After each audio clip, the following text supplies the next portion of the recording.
آج ہم fibre optics کی دنیا میں ایک چھوٹے سے لیکن انتہائی اہم کمپوننٹ کی بات کریں گے جس کا نام ہے فائبر سپلٹر۔ یہ شاید آپ کو نظر نہ آتا ہو لیکن آپ کے ہائی سپیڈ انٹرنیٹ کے پیچھے اسی کا ہاتھ ہے۔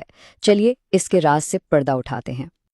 تو کبھی سوچا ہے کہ پرووائڈر کی طرف سے تو ایک ہی فائبر کیبل آتی ہے، لیکن اس ایک لائن سے پورے محلے میں یا پوری بلڈنگ میں اتنے سارے لوگوں کو انٹرنیٹ کیسے مل جاتا ہے؟ آخر اس کے پیچھے کا جادو کیا ہے؟ اور اس جادو کا جواب بہت سمپل سا ہے۔ اس کا نام ہے فائبر آپٹک سپلٹر۔ جی ہاں، یہ چھوٹی سی ڈیوائس ہی وہ چیز ہے جو ایک روشنی کے سگنل کو کئی حصوں میں بانٹ کر ہر گھر تک پہنچاتی ہے۔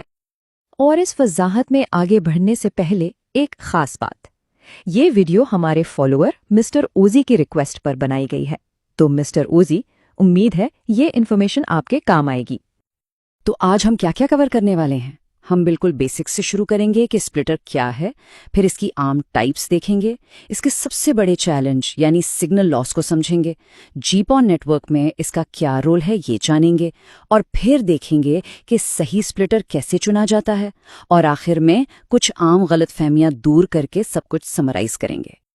چلیے شروع کرتے ہیں پہلے سیکشن سے۔ بالکل بنیادی سوال، یہ سپلٹر آخر ہے کیا چیز؟ دیکھیں، سپلٹر ایک پیسو ڈیوائس ہے۔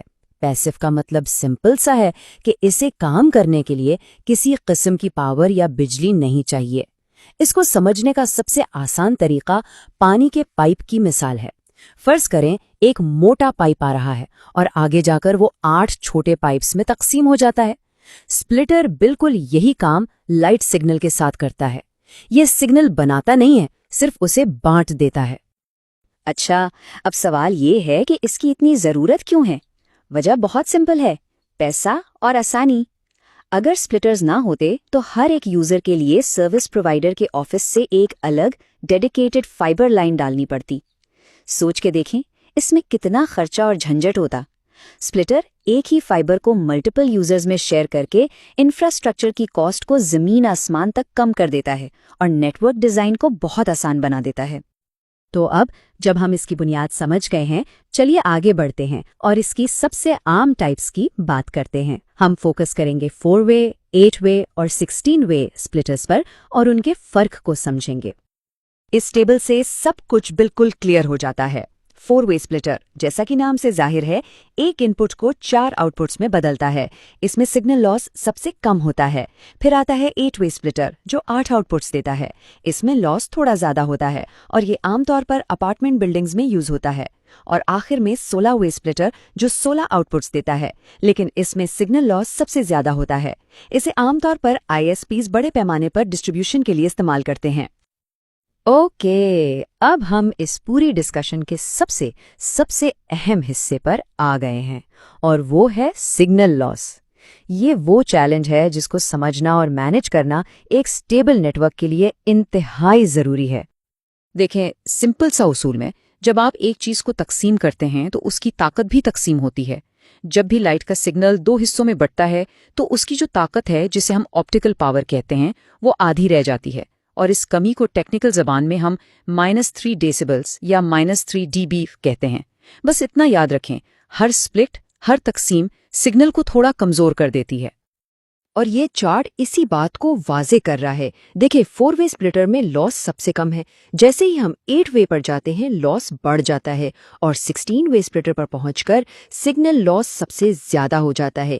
اسی لیے نیٹ ورک انجینئرز کو آپٹیکل پاور بجٹ کا حساب بہت احتیاط سے کرنا پڑتا ہے۔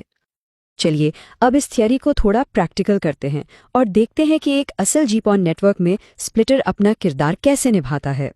یہ OLT سے ONT تک کے سگنل کے سفر کا بالکل مرکزی حصہ ہے۔ دیکھیں، جی پون نیٹ ورک ایک point to multipoint system پر چلتا ہے۔ اس کا مطلب ہے سگنل ایک پوائنٹ سے شروع ہوتا ہے جو کہ OLT یعنی آپٹیکل لائن ٹرمینل ہے، یہ آپ کے پرووائڈر کے پاس ہوتا ہے۔ پھر راستے میں یہ سگنل ایک سپلٹر سے گزرتا ہے جو اسے ملٹیپل حصوں میں تقسیم کر دیتا ہے، اور آخر میں یہ تقسیم شدہ سگنل ہر یوزر کے گھر میں لگے ONT یعنی آپٹیکل نیٹ ورک ٹرمینل تک پہنچتا ہے۔ سپلٹر کے بنا یہ پورا سسٹم کام ہی نہیں کر سکتا۔ اچھا، اب جب ہم اس کی اہمیت سمجھ چکے ہیں تو اگلا سب سے اہم سوال یہ ہے کہ ایک نیٹ ورک کے لیے صحیح سپلٹر کا انتخاب کیسے کیا جائے۔ یہاں پر اندازے سے کام نہیں چلتا،